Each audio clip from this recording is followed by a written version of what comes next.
कहानी राजा बलि का वामन अवतार से पाताल गमन। एक समय की बात है जब एक अहंकारी राजा को सबक सिखाने के लिए स्वयं भगवान एक बौने ब्राह्मण के रूप में प्रकट हुए। यह कहानी दिखाती है कि कैसे भगवान अपनी बुद्धि और युक्ति से न्याय करते हैं।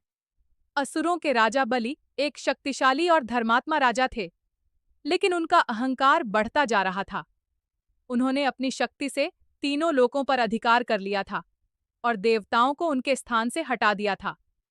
देवता अपनी शक्तिहीनता से दुखी होकर भगवान विष्णु के पास सहायता के लिए गए। भगवान विष्णु ने अदिति के गर्भ से वामन, एक बौने ब्राह्मण के रूप में जन्म लिया। एक बार राजा बलि एक बड़ा अश्वमेध यज्ञ कर रहे थे, जिसमें वे सभी को दान दे रहे थे। वामन यज्ञ स्थल पर पहुंचे और राजा बलि से दान मांगा।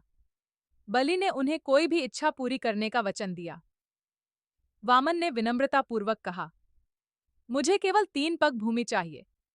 बलि को यह सुनकर हंसी आई, क्योंकि वह सोच रहा था कि एक बौना ब्राह्मण इतनी कम चीज क्यों मांग रहा है। उन्होंने आसानी से हां कर दी। बलि के गुरु शुक्राचार्य ने वामन के असली स्वरूप को पहचान लिया और बलि को चेतावनी दी, लेकिन बलि अपनी प्रतिज्ञा से पीछे हटने को तैयार नहीं थे। वामन ने अपना विशाल रूप धारण किया, जिसे त्रिविक्रम रूप कहा जाता है।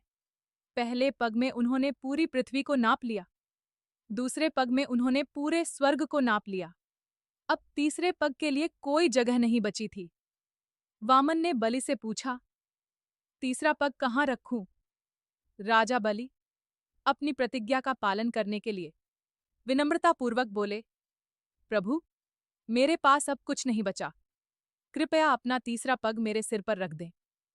वामन ने अपना तीसरा पग बलि के सिर पर रखा और उन्हें पाताल लोक भेज दिया, जहां वे सुखपूर्वक रहने लगे। यह कहानी अहंकार के पतन और भगवान की लीला को दर्शाती है।